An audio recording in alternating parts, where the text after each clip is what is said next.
Consider the problem. The order of a leaf node in a B plus tree is the maximum number of value data pointer pairs it can hold.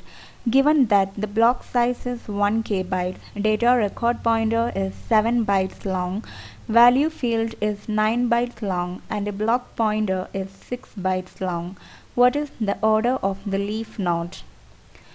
We have to find the order of the leaf node, which is the maximum number of key data pointer pairs it can hold.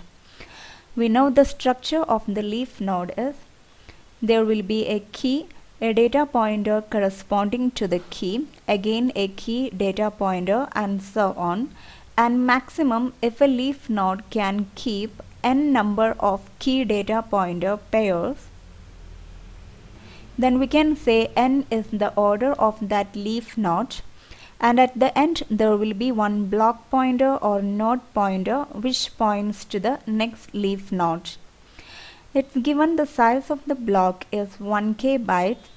The size of each data pointer is 7 bytes. Thus there will be n data pointers, each of size 7 bytes. There will be n keys, each of size 9 bytes. And there is one block pointer or node pointer of size 6 bytes. Therefore, n into 9 plus 7 plus 6. Together, it should occupy a node or block of size 1k bytes. It implies n into 16 plus 6 should be less than or equal to 1024. Hence, 16n should be less than or equal to 1018.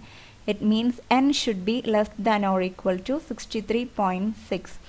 We should take the floor value 63. If the value of n is 64, then the 1024 bytes will not be enough. So the maximum possible value for n is 63. Hence, maximum number of key data pointer pairs a leaf node can keep is 63.